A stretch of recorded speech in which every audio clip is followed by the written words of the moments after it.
आम्ही चाललेलो आहोत सध्या कॅन्टीनमध्ये. लय दिवसानं कॅन्टीनचा चहा एवढा खास तर लागत नाही.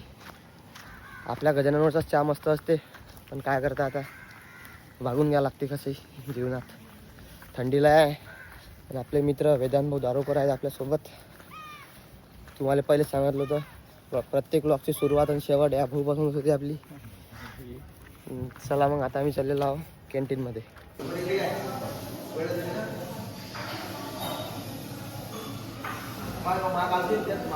तर मित्रांनो, हे आमच्या कॉलेजची कॅन्टीन. पार्लेजी आणि बिस्किट, पार्लेजी बिस्किटचा पुडा आणि चहा घेतलेला आहे. आणि कॅन्टीन आहे.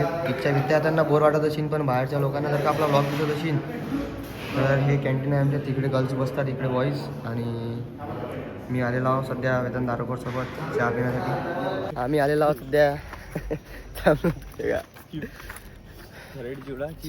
चिप्सचे घेतले. जसे पोट्टे मोठे मोठे होतात तसे त्याचे ते लहानपणीच्या पुनरुत्ती होते लहानपणीच्या गोष्टीची. तर चला मित्रांनो, चाललो आता आम्ही आमच्या हॉस्टेलवर. रूमवर आलेला आहो मित्रांनो. आणि पुन्हा आपला अभ्यास, कारण की काही झालं तरी अभ्यास नाही थांबला पाहिजे. व्लॉगिंग तर सुरूच राहणार, पण अभ्यास नाही थांबला पाहिजे. टोटल 8 एक्सपेरिमेंट आहेत. आणि एकदम चेक काय आपले फाईल. टेन्शनचं काम नाही आपल्याला. वायवा विचारतात तर थोडंसं प्रिपेअर असणं गरजेचं आहे, कारण की प्रिपेरेशनची सध्या तर गरज नाही, कारण की सध्याच आपले पेपर झालेले आहेत आणि त्याच्यामध्ये हा विषय होता. तर मग एवढा काही टेन्शनचं काम नाही आपल्याला. तरी थोडंसं एक वेळेस वाचून घेतलं की मग कसं टेन्शनचं काम राहत नाही. काही नाही मित्रांनो, दुपार झालेली आहे. आणि सध्या काल जो व्हिडिओ टाकला होता त्याच्यामध्ये 13.6 आवर्स वॉच टाईम आलेला आहे आणि 129 व्ह्यूज आलेले आहेत. तुम्ही बघू शकता. आपलं चॅनल आहे हे. आणि दुसऱ्या इकडे आपला अभ्यास चालू आहे. हे बुगाडी चालली. बुगाडी भाई लक्झरी गाडी आहे ती. लक्झरियस गाडी आहे म्हणते. क्या बोलते सर? हाँ आती क्या? आती चिखली में. हाँ चिखली में आती ना. ठीक है ठीक है, आनी चाहिए. स्पोर्ट्स कोऑर्डिनेटर SHGMC 2026-25-26 कालावधीचे स्पोर्ट्स कोऑर्डिनेटर कौस्तुभ भाऊ राणे यांचे मोठे भाऊ कार्तिक भाऊ राणे. एकदम खतरनाक व्हॉलीबॉल खेळणारे प्लेयर आणि कॅप्टन आहेत आपले. आणि स्पोर्ट्सचे सर्वे वेदांत भाऊ दारोकर समोसे. आणि आपले रामभाऊ नेमाडे इथे दिसलेले. कबड्डी मजा घेता. आलेलो आम्ही कॉलेजच्या बाहेर आणि चाललेलो आहोत गजाननवर चाललो आम्ही नाश्ता करण्यासाठी, कारण की तो नाश्ता एवढा काही पोट नाही भरला आमचं. हो नाश्ता करू, नाही तर मग डायरेक्ट हर्ष पाटील आला तर डायरेक्ट चाललो मंदिरात चाललो तू. सचिन भाऊच्या दुकानात 1 नंबर. वेदांत भाऊ दारोकर एकदम स्वच्छ असे व्यक्तिमत्व चहा पिताना. आणि मी चहा पिऊन राहिलो. गजाननवर नाश्ता तर नव्हता, पण चहाच घेऊन राहिलो. हो हर्ष पाटील आला तर जाऊ तिकडे मंदिराच्या तिकडे दर्शनही करून येऊ आणि संध्याकाळी पार्सल घेऊन येऊ. मग वेदांत, मग टेन्शनचं काही काम नाही आम्हाला. घे ना.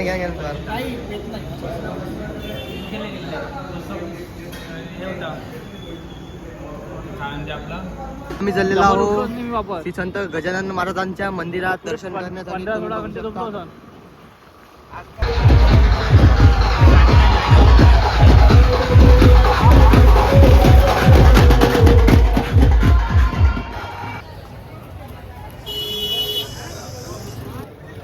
अविनाश ट्रॅव्हल्सचे सर्वे हर्ष अविनाश पाटील. राजेंद्र हॉटेलचे सर्वे.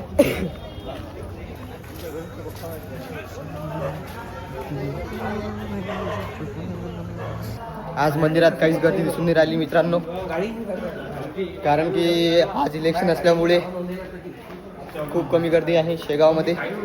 आम्ही आलेलो आहोत संध्याकाळी. फायनली तुम्हाला म्हटलं होतं आज मंदिर दाखवणार आहोत ब्लॉगमध्ये, तर मंदिर दाखवणारच आहोत. आजचा ब्लॉग 4 आहे. मंदिरामध्ये आलेलो आम्ही श्री संत गजानन महाराजांच्या, ज्यांना विदर्भाची पंढरीसुद्धा म्हटल्या जाते. तर आलेलो आम्ही मंदिरामध्ये. काहीच गर्दी नाही सध्या. लहानपणी येत जाऊ तेव्हा आनंद सागर सुरू राहायचं आहे, पण आम्ही तसं आलो कॉलेजमध्ये. कोरोनाच्या आधीच आध्यात्मिक केंद्र जे आहे ते बंद पडलेलं आहे मित्रांनो. इथे पिण्याच्या पाण्यापासून तर हात पाय धुवेपर्यंत सर्वच व्यवस्था आहे श्री संत गजानन महाराजांच्या मंदिरामध्ये. आणि दर्शन होते की नाही होत काय माहिती. किती मिनिटं टाईम आहे? 3 मिनिटं टाईम लागणार आहे. जवळपास 20 ते 10 मिनिटं लागणार आहेत दर्शन करण्यासाठी. इकडे श्रींचे समाधी दर्शन आहे. श्रींच्या समाधी दर्शनाकडे चाललेलो आहोत आम्ही. आज काही मोबाईल चालत नाही आणि नियमाचं उल्लंघन आम्ही काही करत नाही. तर मित्रांनो भेटूया डायरेक्ट मंदिराच्या आत. किती चांगलं वातावरण आहे श्री संत गजानन महाराजांच्या मंदिरामध्ये.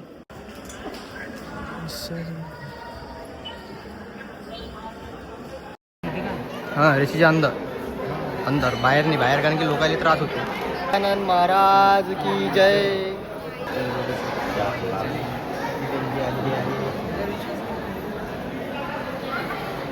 48,57,80 रुपये जवळपास.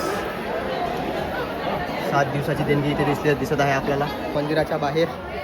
इथे सुद्धा एक ब्लॉग घेऊन घेऊ. पाटील एक वेळेस इथे पण घेऊ. मंदिर गजानन महाराजांचं मंदिर. इकडे श्रींचे समाधी दर्शन आहे आणि इकडे दूरदर्शन मुख दर्शन करू शकता. फक्त 20 ते 10 मिनिटच लागतात आणि कारण की आज इलेक्शन असल्यामुळे काही गर्दी नाही. तशी पण संध्याकाळी काही गर्दी नसतेच. आणि इकडे सेवेदारींना राहण्यासाठी लोकांना राहण्याची सोय आहे आणि इकडे मंदिर आहे.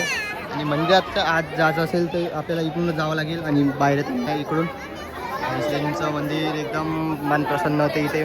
मित्रांनो या एक वेळेस विदर्भाची पंढरी म्हणजे श्री संत गजानन महाराजांचं मंदिर. नक्की एक वेळेस या मंदिराला भेट द्या. आपल्या विदर्भातल्या लोकांना माहीत असेल परंतु विदर्भाच्या बाहेर जे लोक राहत असतील त्यांना माहिती नाही. म्हणून श्रींचं मंदिर आहे. टोटनाला दर्शन करू. एक नंबर मन प्रसन्न झालेला आहे.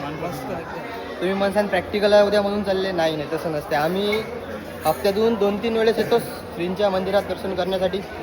तर जगाच्या पाठीवर एकमेव असं मंदिर की जिथे भक्तांचे जे चप्पल आहे ते काढण्यासाठी एकदम सोय आहे. तुम्ही बघू शकता मित्रांनो. इथे खूप चांगली अशी सुसज्ज अशी सोय आहे. बघू शकता तुम्ही. आणि आपण चाललेलो आहोत आता मंदिराच्या बाहेर. आता मंदिराच्या बाहेर चाललो. आपल्याला काय घ्यायचं सगळ्यात पहिले? हां सगळ्यात पहिले आता तर महाप्रसाद बंद झालेला होता मित्रांनो. नाही तर महाप्रसाद अरे हसायची गोष्ट नाही बा. महाप्रसाद रोज महाप्रसाद नसतो का आपण कॉलेजमध्ये राहतो ना तो महाप्रसादच आहे आपल्यासाठी. जेवण करायचं मस्त जेवण करायचं. तर मित्रांनो आम्ही चाललो आता कॉलेजमध्ये वापस. गजानन महाराजांचं दर्शन करून मांडे आणि 2 दाल तडका घेऊन चाललेलो आम्ही आता मंदिरातून घरी म्हणतो मंदिरातून हॉस्टेलवर. तर चला मित्रांनो भेटूया उद्याच्या ब्लॉगमध्ये. तोपर्यंत सबस्क्राईब करा. जय महाराष्ट्र मित्रांनो.